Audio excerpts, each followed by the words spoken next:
Olá, queridos irmãos, graça e paz. Vamos ao dia 17, título: O combate espiritual. Mateus capítulo 16, verso 18 diz: Também eu te digo que tu és Pedro, e sobre esta pedra edificarei a minha igreja, e as portas do inferno não prevalecerão contra ela. Esta é a primeira vez em que a palavra igreja aparece no Novo Testamento. Jesus está afirmando sobre a frase de Pedro: Tu és Cristo, o Filho do Deus vivo, Mateus 16, sobre esta frase, sobre o fundamento de Jesus, que a igreja seria edificada. Notem que Jesus está dizendo: edificarei a minha igreja. Ele mesmo é quem edifica e também é o dono dela. A Bíblia afirma diversas vezes que ele é o cabeça da igreja. Mas um detalhe bem importante desse versículo é que Cristo afirma que as portas do inferno não prevalecerão contra ela. Isso mostra que a igreja é ofensiva e não defensiva. A igreja é um instrumento de Deus para tirar vidas do domínio das trevas e transportá-las para o reino de Deus. O apóstolo Paulo, em 2 citações, deixa bem claro que no momento em que uma pessoa se entrega a Cristo, ela muda de reino.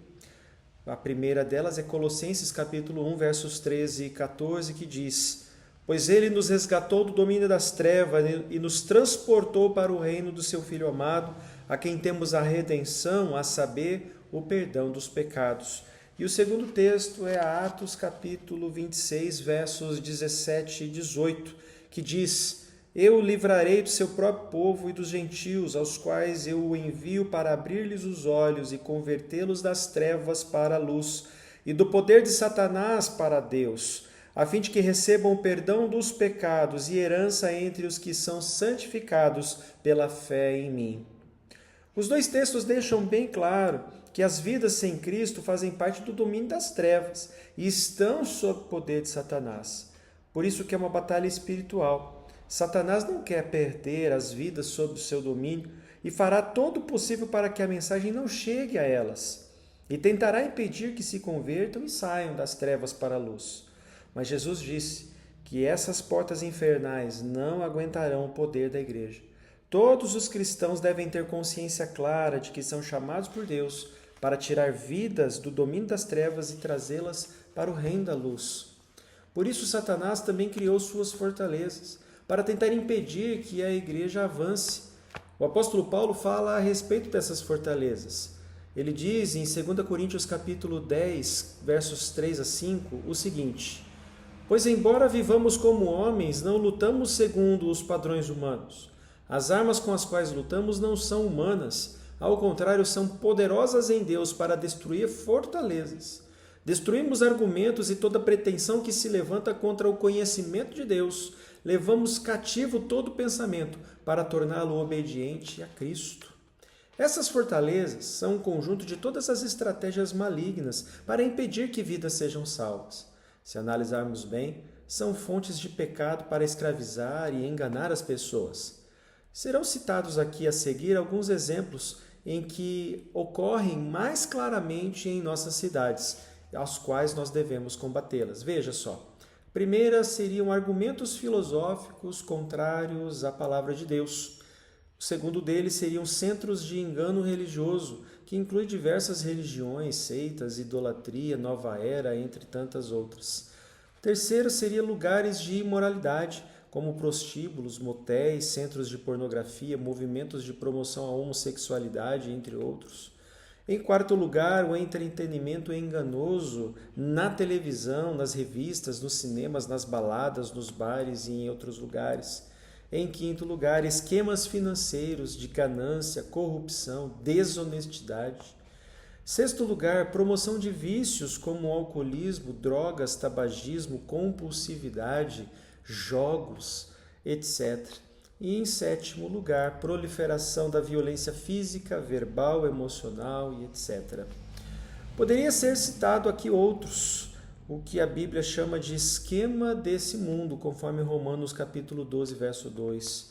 E que nós cristãos não devemos permitir que nos molde, mas temos que também combater. A igreja tem diversas armas para derrubar esses esquemas malignos. E as principais são a oração e o jejum. A igreja precisa tomar iniciativa de avançar contra os esquemas malignos e, no poder da palavra e da oração, destruí-los. Tenho visto, o pastor Edson tem visto no seu ministério e ouvido testemunhos de outros pastores sobre fechamento de centros espíritas, diminuição dos furtos e da violência, cancelamento das marchas imorais, entre tantas outras situações. Ele também ouviu o testemunho de que numa cidade começou um movimento de suicídio entre os adolescentes. A cada semana, um adolescente se suicidava. As autoridades então estavam preocupadas e tentaram solucionar o problema. Havia um grupo de mulheres de diversas igrejas que se reuniam sob um movimento chamado Desperta Débora, que tem como objetivo a oração pelos filhos. Essas mulheres começaram a jejuar e a orar, e de uma forma miraculosa, os suicídios entre os adolescentes cessaram. Glória a Deus por isso.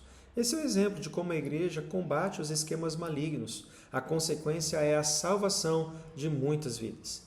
Eu recomendo a você que você chame 1 ou 2 cristãos comprometidos e façam uma caminhada pelas ruas e bairros de sua cidade, em oração, identificando e fazendo uma relação dos lugares de iniquidade, de cultos pagãos, para que a igreja comece um movimento de oração e evangelização nesses lugares.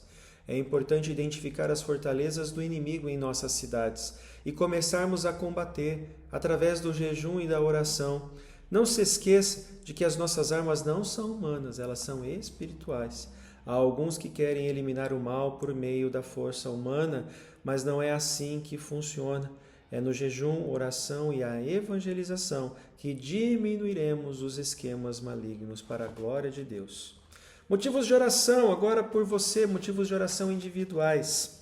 Em primeiro lugar, peça a Deus discernimento espiritual para identificar as fortalezas do inimigo em sua cidade.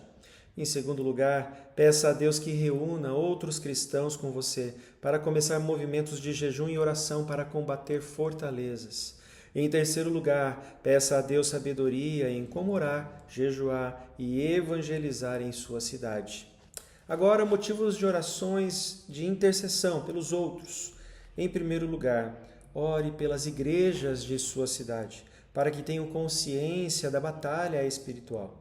Em segundo lugar, ore para que as igrejas tomem iniciativas de jejuar, orar e evangelizar o máximo possível de pessoas. E em terceiro lugar, ore por um grande avivamento espiritual em sua cidade.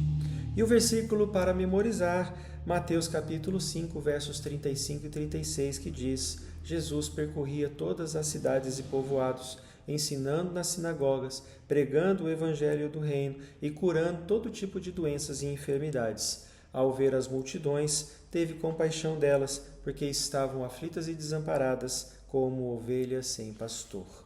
Meus irmãos, Deus os abençoe e até o próximo dia. Até mais.